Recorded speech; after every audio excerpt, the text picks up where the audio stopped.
అఘాయిత్యాలు ఎక్కువైపోతున్నాయి. రెండోది కంట్రోల్ చేయడానికి లా అండ్ ఆర్డర్ పోలీసులు తమ యొక్క సెక్షన్ వరకు చూసుకుంటున్నారు కానీ పట్టించుకోవట్లేదు. ఎందుకు అసలు ఏం పట్టించుకోవట్లేదు? ఎందుకు పట్టించుకోవట్లేదు? కులాలు చూసుకుంటున్నారా, మతాలు చూసుకుంటున్నారా? మీరు అసలు దేనికి వచ్చారు? ప్రభుత్వం మిమ్మల్ని ఎందుకు గెలిపించుకోరు? కూటమి ప్రభుత్వం అంటే పవన్ కళ్యాణ్ సార్ ఎందుకు మరి 30,000 ఆడపిల్లలు ఇవన్నీ చెప్పి వచ్చారు ప్రభుత్వంలోకి. ఎక్కడ న్యాయం జరుగుతుంది? మరి మీ వర్గాల వాళ్ళకైనా కనీసం న్యాయం జరుగుతుందా? చూడండి, మరి మీరు గెలిచారు కదా, పేదలందరూ కలిసి మిమ్మల్ని గెలిపించారు. ఉద్యోగాలు చేసుకునే వాళ్ళు, డబ్బున్న వాళ్ళు మిమ్మల్ని గెలిపించలేదు కదా. పేదవాళ్ళు కూడా మిమ్మల్ని వేసి గెలిపిస్తేనే కూటమి ప్రభుత్వం గెలిచింది. గెలిచినప్పుడు మరి చూడాలి కదా, ఎందుకు చూడట్లేదు? మరొక అంశం చూసుకున్నట్లయితే వరదలు వచ్చినాయి. వరదలు వచ్చినప్పుడు పవన్ కళ్యాణ్ గారు విజయవాడకు వచ్చారా? రాలేదు. ఎందుకు రాలేదు సార్? మీరు విజయవాడ ప్రజలు మీకు ఓటేయలేదా? మిమ్మల్ని అడగాలనిపించింది సార్. అసలు కనిపించి మీ దాకా మేము రాలేం కదా, అందుకని. నిన్న చూసుకుంటే విజయనగరంలో డయేరియా బాధితులు ఎవరైతే ఎఫెక్ట్ అయ్యారో వాళ్ళని పరామర్శకు వెళ్ళారు, ఎలా చూడాలి? రెండోది రుషికొండ ప్యాలెస్ చూడడానికి వెళ్ళారు. చాలా మంది జనం అంత అవసరమా రుషికొండ ప్యాలెస్ ఇప్పుడు చూడడం అంటున్నారు. జనాల యొక్క సమస్యలు ఉన్నాయి, పట్టించుకోండి అంటున్నారు. పట్టించుకోవాలి. మరి అక్కడ ఏం న్యాయం జరగట్లేదు. చిన్నపిల్లలు వార్డులు ఉన్నాయి, హాస్పిటల్స్ ఉన్నాయి, కడుపుతో ఉన్న వాళ్ళు ఉన్నారు. వీళ్ళకి ఏం న్యాయం జరుగుతుంది? గవర్నమెంట్ హాస్పిటల్ చూసారా ఎలా ఉందో? అసలు గతంలో ఎలా ఉండేది, ఇప్పుడు ఎలా ఉంది? వర్కర్స్ అందరూ తగ్గిపోయారు. ప్రభుత్వం వచ్చిన తర్వాత ఆరోగ్యశ్రీ కూడా తీసేశారు. ఆరోగ్యశ్రీ కూడా తీసేశారు. మరి ట్రీట్మెంట్ పేద వాళ్ళకి ఎలా జరిగిద్దండి? మధ్య తరగతి వాళ్ళు వీళ్ళంటే ఎలాగోలాగా సర్వే అవ్వగలరు. పేదవాళ్ళు ఎలా సర్వే అవుతారు సార్? అసలు ఎలా సర్వే అవుతారు చెప్పండి? మీరు అన్ని తీసేస్తే మరి మీరెందుకు వచ్చారు? మరి మీరు రాజధాని బాగు చేసుకోవడానికి వచ్చారా? నాకు తెలియదు, అడుగుతున్నాను. రాజధాని డెవలప్మెంట్ కోసం వచ్చారా? సంక్షేమ పథకాల వైపు చూసుకుంటే అప్పుడు నవరత్నాలు, ఇప్పుడు సూపర్ 6 ఎలా అనిపిస్తుంది? అప్పుడేమనుకున్నారు? అప్పుడు గతంలో రాజకీయం ఉన్నప్పుడు పేదవాళ్ళు మాత్రమే బాగుపడినట్లు చూసాం. 500 తీసుకొస్తే కూరగాయలు 10 రోజులకు వచ్చాయి. ఇప్పుడు 500 తీసుకొస్తే 2 రోజులు కూడా కూరగాయలు రావట్లేదు. దీన్ని బట్టి అర్థం చేసుకోవాలి మన ప్రభుత్వం ఎలా ఉంది. గ్యాస్ సిలిండర్లు 3 బండలు ఇస్తా అని చెప్పారు. 3 దేవుడు ఎరుగు. ఒక బండి ఇచ్చిన పాపానికి లేదు. ఆ గ్యాస్ సిలిండర్ తగ్గించింది కూడా లేదు. ఇవన్నీ ఏంటి సార్ అసలు? మాకు తల్లికి వందనం ఏమైపోయింది? తల్లికి వందనం అన్నారు కదా, అదేమైపోయింది? పోయిందా వరదల్లో కొట్టుకొని? చూసుకున్నట్లయితే ఎలా ఉండబోతుంది రాబోయే 5 సంవత్సరాలు? సామాన్యుల పరిస్థితి ఏంటంటారు ఈ ప్రభుత్వం? ఇప్పుడు ఉద్యోగాలు, పిల్లలు చదువుకున్నారు, ఇంజనీరింగ్ వరకు మా తమ్ముని చదువుకొచ్చుకున్నాం. మాకు ఉద్యోగాలు కూడా లేవు పిల్లలకి. మరి ఏం చేస్తారు మీరు? ఇప్పుడు గతంలో ప్రభుత్వం ఉన్నప్పుడు కనీసం చదువుకున్న ఎడ్యుకేటెడ్ పీపుల్ కి జాబ్ రాలేదని ఆయన 15,000 వేసేవాడు సంవత్సరానికి. ఇప్పుడు అది కూడా లేదు. పిల్లల పరిస్థితి ఏమవ్వాలి? మేము ఇన్ని లక్షలు పోసుకొని పేదవాళ్ళమైనా సరే కడుపు పట్టుకొని నోరు కట్టుకొని పిల్లల్ని చదివించుకున్నాం. మాతో మరి జాబులు లేవు. మా తమ్ముడే తీసుకుంటే ఎగ్జాంపుల్ జాబులు లేవు. ఎలా మరి ఇప్పుడు ఎలా సర్వే అవ్వాలి? వాలంటీర్ల గురించి ఏమంటారు? వాలంటీర్ వ్యవస్థ కూడా ఆయన గవర్నమెంట్ ని ఇంటి ముందుకు తీసుకొచ్చి పెట్టాడు ఆయన. అంటే మనం ఇప్పుడు తాలూకా ఆఫీస్ కు ఎగ్జాంపుల్ విజయవాడ తీసుకుంటే తాలూకా ఆఫీస్ కి తిరగాలి, కలెక్టర్ ఆఫీస్ కి తిరగాలి. అవన్నీ పని లేకుండా సచివాలయం తీసుకొచ్చి వీధికి ఆయనకు పెడితే పాపం అయిపోయింది. అది తప్పైపోయిందా? అంటే వాళ్ళు ఇప్పుడు ఖాళీగా ఉంటున్నారు. ఇప్పుడు వాళ్ళు ఖాళీగా ఉండడం కాదు, ప్రజలకి ఏం కావాలన్నా పేదవాళ్ళకి అసలు తెలీదు. వాళ్ళకి వెళ్ళి తీసుకోవడం, రాపించుకోవడం తెలీదు. వాలంటీర్లు ఎందుకు పెట్టారు? గవర్నమెంట్ ఇంటి ముందుకు వచ్చేది. ఎమ్మెల్యేలు ఎవరైనా ఇంటికి వచ్చి మీ సమస్యలు ఏంటి అని ఎప్పుడైనా అడిగారా? ఏ గత ప్రభుత్వాల్లో అయినా 30-40 సంవత్సరాలు ప్రభుత్వ రాజకీయాల్లో ఎమ్మెల్యేని తీసుకొచ్చి ఇంటి ముందుకి మీ సమస్యలు అంటే ఆయన అడిగిన ప్రభుత్వం చేదైపోయిందా? ఈ ప్రజలకు కూడా తెలియాలి. 5 సంవత్సరాల్లో తెలుస్తుంది బాగా. మహిళలకు ఉచిత బస్సు అన్నారు. మహిళలకు ఉచిత బస్సు కాదు కదా, వెళ్ళే ఆటో వాటి ఛార్జీలు కూడా లేవకుండా చేశారు. బస్సులకి ఇంకేం మాట్లాడతారు వీళ్ళు? చేసిన వాగ్దాలు అసలు ఏమీ నెరవేర్చలేరు, చేయలేరు. వాళ్ళు ఏంటంటే రాజకీయాల్లో ఇప్పుడు వాళ్ళ రాజధానిలో నెరవేర్చుకోవడానికి వచ్చారు. లోకేష్ గారు రెడ్ బుక్ అంటున్నారు, ఏమైపోయారు? ఇంకా రెడ్ బుక్ లోనే ఉన్నారా? అది ఆయనకే తెలియాలి. అదేంటో కూడా పేదవాళ్ళకి తెలియదు. ఇక్కడ తెలిసింది మాత్రం ఆ జగనన్న చేసింది మాత్రమే గుర్తున్నాయి ఇప్పటికి. అదే చేస్తారు, అవి చేస్తానన్న వాగ్దానం ప్రకారమే గెలిపించుకున్నాం మేము. ఆ వాగ్దానాన్ని నెరవేర్చమని చెప్పండి. సార్ చూసుకున్నట్లయితే ఎలా అనిపిస్తుంది కొత్త పథకాలు, కొత్త ప్రభుత్వాలు చూసుకున్నట్లయితే? ప్రజలను మాయ చేసి మారేడు చేయటం, ఇదంతా ఉచిత పథకాలు ఇచ్చి ఎవరిని మోసం చేయటం, ఆ భారం కూడా మనమే కట్టి మనమే బాధపడి. ఇవాళ చూడండి కూరగాయలు, నిన్న 20 రూపాయలు అమ్మిన కూరగాయలు వాళ్ళు 40 అమ్ముతుంది. ఏనాడు 3 రూపాయలు, 4 రూపాయలు, 5 రూపాయలు ఉండే కూరగాయలు వాళ్ళన్నీ 40, 50 అవుతుంది. అదంతా దేని మూలంగా అంటారు? సబ్సిడీలు ఇచ్చో లేకపోతే రైతుకి నష్టం అని అంటున్నారు, దళారీలు అంటున్నారు, రైతు బజార్లు పెట్టారు, బోట్లు ఒక రేట్లు ఉంటున్నాయి, వాళ్ళు అమ్మేది ఒక రకంగా అమ్ముతున్నారు. కొంచెం బ్యాక్ వెళ్ళండి సార్, కొంచెం బ్యాక్ వెళ్ళండి. రైట్ సార్, చెప్పండి. Right sir. సబ్సిడీ మూలంగా ప్రజలకైతే ఉపకారం లేదండి. సబ్సిడీ కాకుండా అందరికీ న్యాయం జరిగేటట్టు ఒక కొద్దిగా మిడిల్ రేట్ లో పెడితే అందరికీ ఉపయోగపడుతుంది. మహిళలకు పెద్ద రక్షణ అన్నారు, ఎక్కడ చూసినా అఘాయిత్యాలు జరుగుతున్నాయి. మొన్న ఏదైతే బద్వేలు ఘటన కానివ్వండి, హిందూపూర్ ఘటన కానివ్వండి, ఎలా చూడాలంటారు?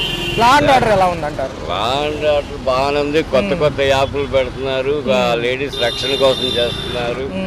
అయితే అది ప్రజల్లో కొంత అవగాహన లోపించామని రకరకాలుగా జరుగుతుంది. నిన్న డయేరియా బాధితుల పరామర్శ కోసం విజయనగరం వెళ్ళారు పవన్ కళ్యాణ్ గారు. చూసుకున్నట్లయితే ఎలా ఉంది సార్? ఇప్పుడు శానిటేషన్ అధికారులు సరిగ్గా లేరంటున్నారు. ఏ శానిటేషన్ ఇక్కడ వరదలు వస్తే పలకరించిన నాదులు లేరు. విజయనగరం, శ్రీకాకుళంలో వెళ్తే ఏం ఉపయోగం? ఇక్కడే చాలా మంది వరద డబ్బులు రాని వాళ్ళు 300 మంది ఉన్నారు. ఎంతమందో నరకం అనుభవిస్తున్నారు. 300 మంది ఊరు వదిలిపెట్టి వెళ్ళిపోయిన ఉన్నారు. ఇప్పటికి వ్యాపారాలు లేక పనులు లేక అల్లాడిపోతున్నారు. టమాటాలు 50 రూపాయలు అమ్మితే ఇంట్లో 4 ఉంటే కూరగాయలకు 200 పెడితే ఇదిగోండి పావు సంచి రాలేదు. ఏం చేయాలి, ఎలా బతకాలి అనేది ఆలోచించి. మరి 6 పథకాలు కూడా గతంలో కంటే ఎక్కువ బడ్జెట్ అవుతుంది. జనాల మీదే కదా సార్ ట్యాక్స్ అంతా, మరి ఎలా చూడాలి? అందుకనే కదా చెప్పేది. అది పథకాలు ఎప్పటికీ మంచివి కావు. పథకాలు లేకుండా అందరికి న్యాయం జరిగేటట్టుగా సమతుల్యత ప్రకటించినట్టు రేట్లు కొద్దిగా అందరికి గిట్టుబాటు ధరలు ఇస్తే అందరికి పనికొస్తుంది. Okay sir. సన్నాసులు కాబట్టి చంద్రబాబు నాయుడు, పవన్ కళ్యాణ్ సన్నాసులు కాబట్టి పథకంగా ఉన్నారు. కేంద్రం మద్దతు వీళ్ళు లేకపోతే లేదు. అలాంటప్పుడు గట్టిగా అడగాల్సింది పోయి ఏం అడగలేదు. రాష్ట్రానికి అన్యాయం జరుగుతుందంటున్నారు. వీళ్ళకి అన్యాయం. వీళ్ళు ఎంత దద్దమ్మలు ఎవరు లేరు. పవన్ కళ్యాణ్ చంద్రబాబు నాయుడు దద్దమ్మలు ఈ 5 సంవత్సరాలు దద్దమ్మలు. అంటే సార్ బీహార్ రాష్ట్రం నితీష్ కుమార్కి అన్నీ తెచ్చుకున్నాడు. ఈ చావటలకి ఏమైంది అంటే ఎందుకు సార్? ఎందుకని అంటే ఆల్రెడీ నిధులు ఇచ్చున్నారు కాబట్టి ఇవ్వలేదంటారు. నిధులు ఇస్తున్నాడు. ప్రత్యేక హోదా మనకి రావాల్సిందే ఇచ్చాడా సరిగా? లేదు సార్, నిజమే. ఇద్దరు చవరదాకా మరి ఎన్ని చెప్పుకున్నా అంతే. ఈ 8 సంవత్సరాలు తప్పదు. ఈ 8 నెలల పాలనలో పథకాలు ఇవ్వాలన్నా అప్పు పుడితేనే అంటున్నారు కదా. వేస్ట్. పథకాలు ప్రకటించాడే కానీ దేని పనికి అసలు ఏం ప్రకటించాడు, ఏం చేశాడు వీడు కాదు. అసలు కూటమి ప్రభుత్వమే చండాలం. సార్ చూసుకుంటే ఈ ఢిల్లీ ఎన్నికలు ఎలా ఉండబోతున్నాయి? ఢిల్లీ ఎలక్షన్స్ కి ఈ రోజుతో సాయంత్రంతో ముగియబోతుంది ప్రచారం. ఆల్రెడీ బాబు గారు కూడా వెళ్ళారు కదా. ఏంటి సార్ మరి ఎలా ఉంటుంది? 4 ఏళ్ళు మరి ఇప్పుడేమో బడ్జెట్ కొద్దిగా కోల్పోయినట్టే అంటున్నారు. బడ్జెట్ కోల్పోయినట్టే బడ్జెట్ ప్రవేశపెట్టినాక చేసేదే ఉంది. బొచ్చు కాదు, 50 లక్షల కోట్లు అంటున్నారు. అవన్నీ ఎలా సమంజసమైన కేంద్రం? ఎక్కడి నుంచి 50 లక్షల కోట్లు.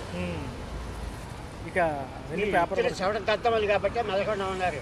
లేకపోతే గట్టిగా మోడీ అని అడిగితే ఇచ్చేవాడు. ఏంటి సార్ మరి ఏంటి? నాగబాబు గారు ఏదో చెప్తున్నారుగా మొన్న పొంగనూరు. నాగబాబు గారు చెరువు ఏం పీకుతారు వాళ్ళు. అలా ఏం కాదులేండి. ఏదో కూటమి ప్రభుత్వంలో అంటే 20 సీట్లు వచ్చేటప్పటికి ఇదేంది. కొన్ని పథకాలు ఎమ్మెల్సీ ఎన్నికల తర్వాత ఇస్తా అంటున్నారు. పట్టభద్రుల ఎమ్మెల్సీ ఏది ఇష్టం అంటే పెంచి పారితే అవుతుందా? కరెంట్ ఛార్జీలు ఇష్టం అంటే పెంచేసి అన్ని ఇష్టం అంటే పెంచేసి అప్పుడు ఇస్తాడా? ఆడిచ్చేది అంటే మా డబ్బులేగా. ఇక పురంధేశ్వరి గారు 2027 ఖచ్చితంగా జమిలీ ఎలక్షన్స్ ఉంటాయి. దాని తర్వాత 100 రోజులకి రాష్ట్రంలో ఎలక్షన్స్ అంటారు. అప్పుడు కూటమి వస్తుంది. ఒంటరిగా పోటీ చేయమని వీటితో వైఎస్ రాజశేఖర జగన్తో వస్తాడు చూస్తాను. ఏం లేదు సార్. ఏంటి సార్ మరి మన రాష్ట్ర బడ్జెట్ ఫిబ్రవరి మధ్యవారంలో ఉంటుంది అంటున్నారు. ఎలా ఉండబోతుంది?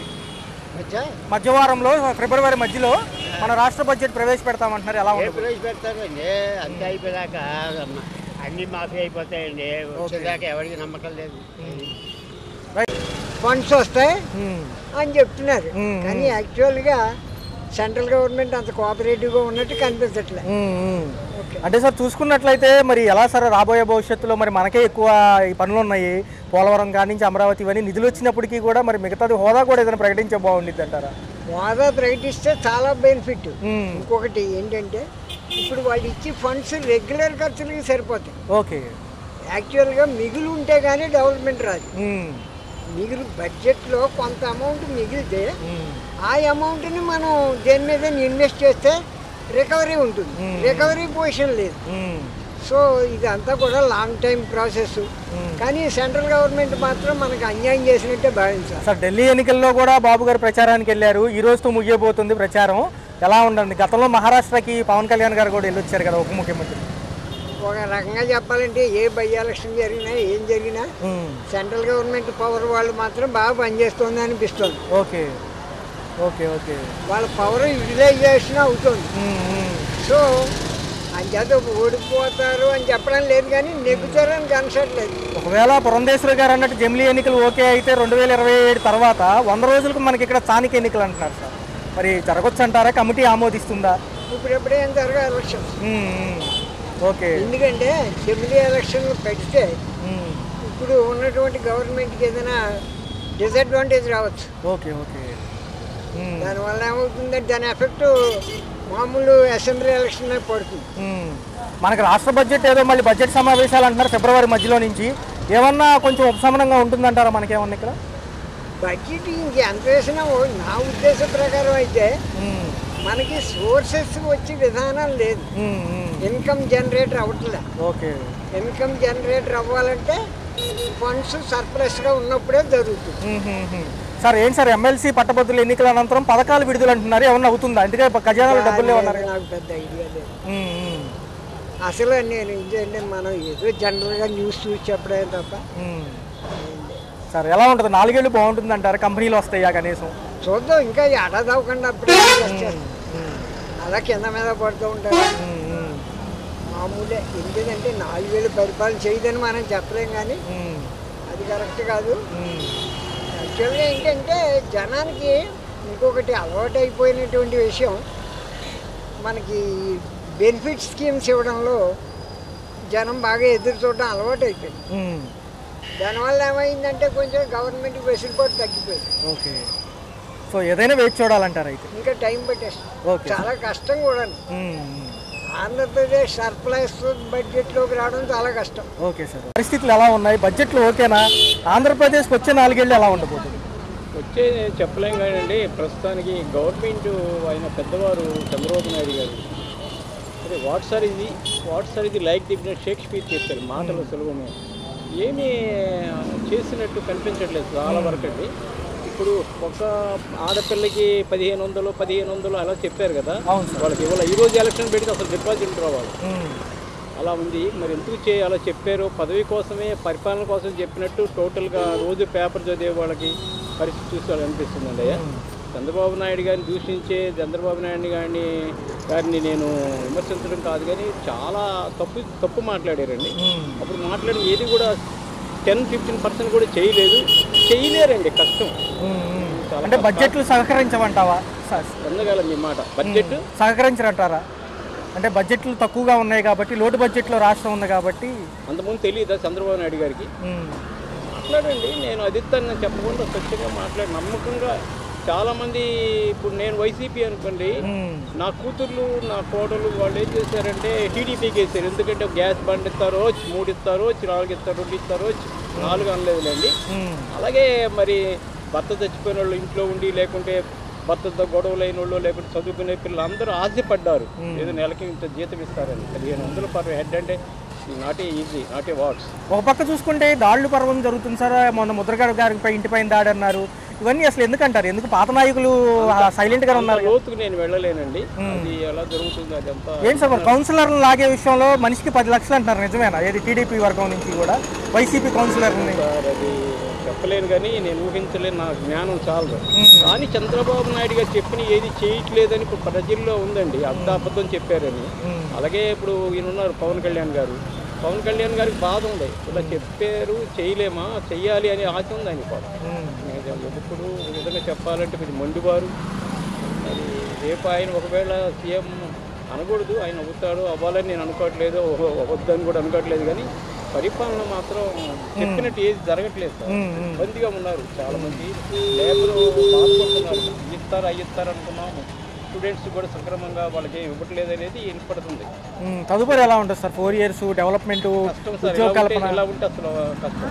ఇలా కంటిన్యూ అయితే ఏదో అన్న క్యాంటీన్ పెట్టారు, అది కొందరికే అది అందరూ కూడా అది ఆశంత దీనిలో ఏదో ఉందనుకోవడం కూడా అది 5 to 10% పోలింగ్ ఓట్లు పడచ్చు వాళ్ళు. కానీ చాలా కష్టంగా రాలేదు సార్. టోటల్గా అనుకున్నది జరగలేదు. జరుగుతుందని నమ్మకం కూడా ప్రజలకు పోయింది. రైట్లు మందులకు రేట్లు తగ్గుతాయి అంట, విద్యుత్ ఎలక్ట్రికల్కి రేట్లు తగ్గుతాయి అంట, బళ్ళకి ఎలా అనిపిస్తుంది? రెండోది క్యాన్సర్ మందుల పైన కూడా రేట్లు తగ్గుతాయి అంటున్నారు. రెండోది 12 లక్షల వరకు డబ్బు ఉన్నా కానీ ఎటువంటి ఛార్జీలు ఉండవంట. ఎలా అనిపిస్తుంది? ఎంత ఉన్నాయి?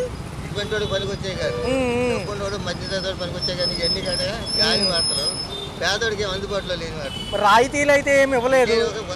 Only one thing I tell you, this is only for medium class and rich people. There is no facility, there is no reason for very poor people. ఏంటి మరి 8 నెలల పరిపాలన ఎలా ఉంది? పరిపాలన అంటే దాని పరిపాలన బాగా ఉంది. అది చేసేది ఏంటంటే జగన్మోహన్ రెడ్డి కార్యకర్త చేతిలో పెట్టాడు. ఇది రెవెన్యూ డిపార్ట్మెంట్ ఆడమ్మ దిగినోడు కల్లా ఆడ ముండ కొడుకులకి ఆడమ్మ కొడుకులకి వీళ్ళందరికీ ఇచ్చాడు పింఛన్లు. నాకు పింఛన్ లేదు 82 సంవత్సరాలు. నాకు లేదండి. ఏమంటే మనం ఆ తూర్పోవడం కాదు, కాకపోవడం కాదు, ఏం కాదు. వీడు ఏం చేసినాడు ఓట్ల కోసం, ఇది ఇప్పుడు మీరు వాళ్ళ వైఎస్ఆర్పీ గారిని చేయండి అని చేసి పని ఏంటంటే కార్యకర్తలు పోసే డబ్బు పోగు చేసుకుని వాళ్ళకి కావాల్సిన వాళ్ళకి నోరెత్తడానికి వాళ్ళకి ఇస్తున్నారు. సో ఆర్థికంగా లోటు బడ్జెట్ ఉంది కాబట్టి ఇప్పుడు పథకాల అమలు సాధ్యం కాదంటున్నారు. రేపు ఏదన్నా అప్పు ముడితే ఇస్తామంటుంది. ఒకటి పథకాల కోసం పాకులాడు ఎవరు లేడు నీకు చెప్పాలంటే. ఈ నా కొడుకు తాగి గుర్తుపరిచి ఏనండి వ్యభిచార కంపెనీలు పెట్టి మధ్యతరగతి కుటుంబాలు కుదేలు అయిపోతే వాళ్ళని ఆకర్షిస్తున్నారు. మీ దాన్ని మీకు ఎంతకంటే అంత అవుతారు. మీరు జారీ మీరు పరుచుకోండి, మీకు పరుచుకోండి. కాలంలో మీకు ఎంతకంటే వాళ్ళకి డబ్బు ఎక్కువై తాగు ఎక్కువయ్యి వీళ్ళు చేసే పని పన్ను అంకులుంటే వెయ్యక, వేలు అంకులుంటే వెయ్య, ఉప్పు అంకులు వెయ్య, 15,000 ఇస్తారండి పింఛని. ఒక అమ్మాయికి 15,000 పింఛన్ ఇచ్చారు. ఏం చూసి ఇచ్చారు? ఒక అమ్మాయికి 8,000 పింఛని. వృద్ధాప్యం అంటే నువ్వు 3-4 వేలు 4,000 వచ్చు. ఎన్ని గుర్తించిన పని చేసి డబ్బు లేదంటే ఎట్ట అవుతాయి? ఏదంటే పని ఏంటంటే క్షేత్రస్థాయిలో పరిశీలించండి, ఆ స్థితిగతులు పరిశీలించండి. మధ్యతరగతి కుటుంబీకులు అడుగుతూనే పడుతుంది. ఎందుకంటే వాళ్ళు అడుక్కోలేరు, పని చేసుకోలేరు. వీళ్ళ మాలని వీళ్ళ ముందు మీసాలు దూతున్నారు. డబ్బు తీసుకున్న వీళ్ళ ముందు మీసాలు దూతున్నారు. వాళ్ళు దేని పని రాకుండా అయిపోతున్నారు. వీళ్ళు చెప్పినట్టు వాళ్ళు చెప్పి వాళ్ళ మోకాళ్ళు నీళ్ళు తాగే పరిస్థితి వచ్చింది. అది